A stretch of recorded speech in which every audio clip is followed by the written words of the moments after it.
আসসালামু আলাইকুম ওয়া রহমতুল্লাহি ওয়া বারাকাতুহু। রাসূলুল্লাহ সাল্লাল্লাহু আলাইহি সাল্লাম বারবার বলেছেন, আমরা যেন কখনো কাহারও বিষয়ে অনুমানে কথা না বলি, আন্দাজ করে কথা না বলি। আন্দাজ করে কথা বলা মহাপাপ, গুনাহে কবিরা। এই কবিরা গুনার থেকে আমরা যেন সাবধান থাকি। যে কোনো লোক নিয়ে সঠিক তথ্য না নিয়ে আমরা যে আন্দাজে কথা বলি, প্রচার করি, এটা কবিরা গুনাহ। সঠিক তথ্য নিন, কারণ আমাদের কথা তো নেগেটিভ কথাটাই বেশি হয়, পজিটিভ কথা কিন্তু প্রচার হয় না। একটা লোকের খারাপ কথা দ্রুত ছড়ে পড়ে, কিন্তু ভালো কথা কিন্তু ছড়াতে আমরা চাই না। এই যে ভালো কাজ, ভালো কথা এগুলো ছড়ান, এগুলোতে আপনার সব হবে।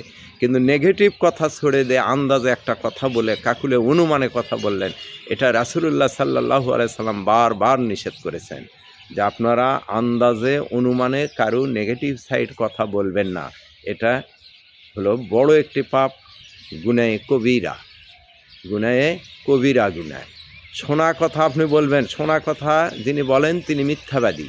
এটাও একটা হাদিসে আসছে যে যারা শোনা কথা হুবহু বলতে যায় এরাও মিথ্যাবাদী। শোনা কথা যতভাবেই বলুক তার মধ্যে মিথ্যা আসবেই, আর এই মিথ্যা বলাটা মহাপাপ। অতএব আমরা শোনা কথা এবং আন্দাজে কথা, অনুমানের কথার থেকে যেন আল্লাহ তাআলা আমাদের সকলকে যেন সরে থাকার তৌফিক দান করে। ওয়া মা আলাইনা ইল্লাল বালাগ। আসসালামু আলাইকুম ওয়া রাহমাতুল্লাহি ওয়া বারাকাতুহু।